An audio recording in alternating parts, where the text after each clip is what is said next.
Cuma di Quick Pro, trading jadi lebih satset. Bisa lot kecil mulai 0,01 dan free sweat. Mau jadi trader jago? Download Quick Pro. Halo semua, kembali lagi bersama saya Johan di Juna Trading ID. Jadi pada kesempatan video kali ini, kita akan membahas kembali untuk update dari pergerakan XAUUSD atau gold ini sendiri. Ya, seperti biasa kita juga mau bahas juga mengenai OI data. Ya, karena ini saya sudah update di jam 12.22 ya, atau setengah satuan. Otomatis OI data untuk hari Senin itu sudah muncul atau sudah keluar ya teman-teman ya. Oke, tapi sebelum kita bahas mengenai OI data itu lebih lanjut ya, ada bagusnya kita bahas dulu untuk movement yang kemarin dari si gold itu sendiri teman-teman. Jadi kalau kita lihat memang dari gold ya, itu kemarin itu dia sempat naik ke 239 ya, 2390 ya, itu kurang lebih di hari Jumat ya. Kemudian kita lihat lagi di hari Senin kemarin ya, dari 233 ya, 2390-an dia turun sampai ke 2350 teman-teman. Nah, ini juga sudah kita bahas ya untuk penurunannya. Jadi kalau kalian ada yang dapat ya untuk penurunan ini ya, saya ada dapat juga ya. Jadi gitu bagi kalian yang dapat juga, itu congrats untuk kalian semua, karena ini kurang lebih hampir turun 300 pipan ya teman-teman ya. 300 pip ya, 350 apa 320-an gitu ya. Terus kalau sekarang kita lihat memang gold itu sendiri ya, itu ada di area support nih. Jadi ini kan ada Fibo retracement. Jadi Fibo retracementnya kita gambar dari daily ya, di sini. Nah, kalau kita lihat ini ada area 50 sama 61.8. Nah, ini kalau kita lihat pantau lagi ini ada di 2364 sampai 2343 sebagai area support untuk si gold itu sendiri teman-teman. Jadi kemarin itu saya sudah ada bahas juga di channel Telegram ya, di hari Senin itu kalau kita lihat di tanggal 8 Juli punya update ya di sini.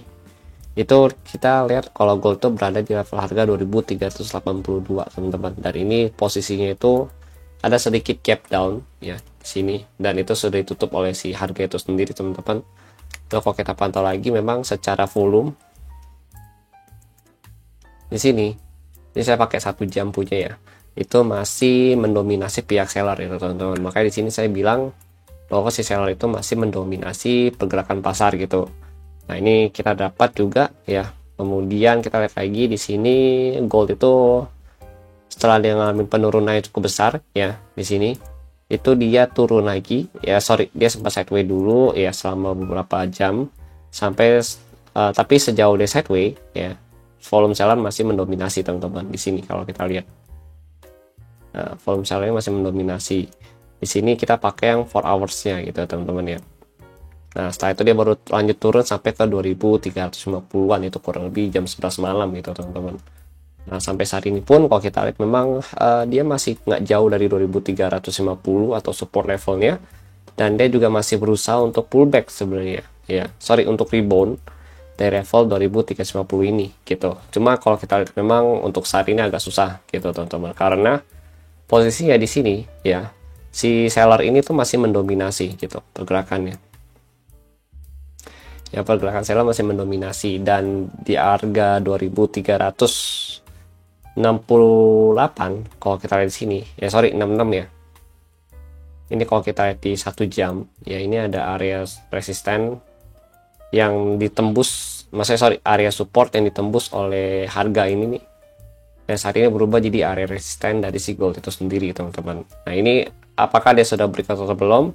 Nah, kalau kita lihat memang dia sudah breakout ya, dan ini dia bahas itu kayak retest lah gitu, retest untuk area breakoutnya dia gitu. Nah, cuma kan permasalahan di sini adalah kalau kita lihat pada saat dia naik begini ya, volume bayarnya juga ikut menurun gitu, dan volume sellernya juga ikut menurun. Jadi bisa dikatakan kalau ini tuh belum ada clear movement atau pergerakan yang cukup jelas dari si gold itu sendiri teman-teman. Nah ya, lalu kalau kita lihat lagi memang untuk hari ini ya, itu ada news juga. Newsnya itu dari The Fed ya, dia ada testify untuk hari ini di jam 9 malam gitu teman-teman. Oke. Nah, sebelum kita bahas technically ini lebih lanjut lagi ya, ada bagusnya kita bahas dulu mengenai OI data untuk hari ini nih. Oke, jadi OI data hari ini kita sudah set ke less than 30 ya, less than 30 DTE. Kalau kita lihat di sini kita pantau dulu itu adalah harga opennya dia gitu. Di daily harga opennya itu adalah sekitar kurang lebih berapa tuh, 2359 ya, berarti kita hampir 2360 ya teman-teman ya. Kita tandain dulu 2360.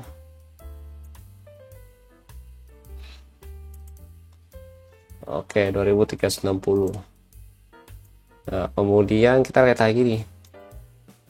Ya.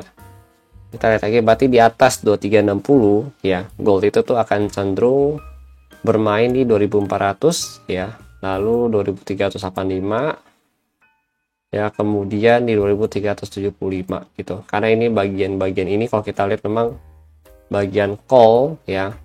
Ini kan kita lihat nih bagian callnya ya. Nah, ini bagian callnya nih. Itu masih ada yang pertama itu di 2375, kemudian 2385, dan terakhir itu di 2400-an gitu teman-teman. Selama gold bisa bertahan di atas 360 atau di atas harga opennya. Tapi kalau misalkan di bawah 2360 ya, kita coba cek dulu nih untuk bagian dari si put money-nya atau P ya. Sini P-nya. Nah, P-nya itu yang pertama itu ada di 2350 ya, kemudian 2340, lalu 2330, dan ada di 2310 paling rendahnya gitu teman-teman. Berarti target terendah dari si gold ini ya, selama dia bertahan atau bisa bertahan di bawah 2360, itu masuk ke 2310 lagi gitu. Oke, ini untuk yang hari Senin ya datanya, jadi sudah update gitu. Nah, ini kalau kita lihat memang secara daily ya, di sini kalau daily memang sini ada pola. Nah, ini ada pola ya, kalau kita lihat kayak double bottom ya di sini, dan ini sudah breakout, sehingga area ini ya saat ini itu masih menjadi area resisten, area support untuk si gold itu sendiri teman-teman. Gitu, makanya selama di atas 2350 lah kalau saya patokannya ya gitu ya, dia itu masih akan retest kembali atau naik kembali ke 2380 ya, sampai 2400-an ya di sini teman-teman. Tuh, tapi kalau selama dia, maksudnya kayak in case dia berhasil lagi ya breakdown ya, pada saat nanti Powell testimoni ya, breakdown dia di bawah 2350 lah gitu ya. Nah, itu berarti dia baru akan pullback lagi dan melanjutkan penurunan sampai terendahnya itu ke 268 kembali teman-teman gitu. Oke. Jadi itu sih ya kalau kita lihat dari daily-nya. Memang secara daily gold itu masih bullish gitu secara daily. Nah, di sini juga kalau kita pantau lagi ya untuk si gold ya secara intraday. Nah, secara intraday juga masih bullish teman-teman. Ya, jadi memang patokannya itu kalau kita lihat nih, kalau kita mau ambil struktur harga ya, ini ada 1, ini 2, 3, 4, 5, 6. Jadi ini struktur harga ya teman-teman. Nah, ini struktur harga. Berarti ini struktur harga naik ya. Tuh, current high-nya di sini, berarti current low di sini gitu. Nah, selama dia bertahan di bawah current low yang ini ya, berarti 2350. Di atas ya, bertahan di atas 2350, berarti struktur dari harga naiknya itu masih belum rusak gitu. Jadi dia masih ada potensi untuk naik lagi gitu. Tapi selama dia berhasil ya, misalnya in case ya nanti malam gitu, misalkan pada saat testify ya dia berhasil breakdown dan dolar menguat kembali, itu berarti struktur harga ya dari si intraday ininya tuh rusak gitu teman-teman, sehingga itu bisa menyebabkan si gold itu melanjutkan penurunan kembali gitu. Penurunan kemana bang? Kalau untuk saat ini di bawah 2350, turunnya bisa ke 2335, 2328 terdekatnya di kotak ini ya kan, baru nanti dia mulai ke bawah itu di sini sejauhnya di 2300-an gitu. Oke. Ya, itu ya teman-teman ya yang ingin saya sampaikan. Jadi memang kita lihat dulu yang pertama itu ada struktur harganya gitu. Selama struktur harga masih terjaga dengan bagus ya, dan memang belum di breakdown ya, berarti harga itu masih akan lebih potensi untuk naik gitu. Tapi kalau misalkan struktur harga udah rusak ya kan, terus kita lihat juga trennya sudah tidak jelas ya kan, berarti bukan tidak jelas, tapi misalkan kayak uptrendnya itu sudah nggak kelihatan lagi gitu ya. Nah, berarti memang lebih potensial itu adalah untuk dia berbalik arah atau menjadi penurunan gitu, atau dari uptrend ke downtrend gitu teman-teman.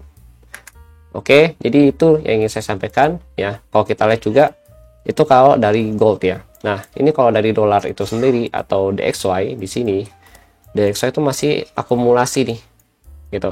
Jadi setelah dia mengalami penurunan yang cukup besar ya di sini, terus dia akumulasi, dia turun nih. Nah, dia akumulasi di sini gitu. Jadi range main di si DXY ini cukup kecil.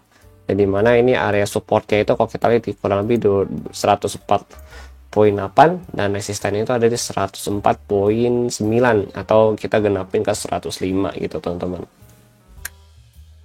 Nah ini sebenarnya DXY itu lagi nunggu juga kan, ini 2 hari ada poll testing Statistify ya di sini ya. Ini yang hari pertama, kemudian besok juga ada lagi nih. Nah besok ada juga di poll testify yang kedua gitu teman-teman. Jadi memang potensinya itu untuk market saat itu lagi nunggu gitu, nunggu si Om Powell ngomong gitu. Oke, jadi mungkin itu dulu yang saya sampaikan. Terima kasih bagi yang sudah nonton dan sampai jumpa pada video berikutnya.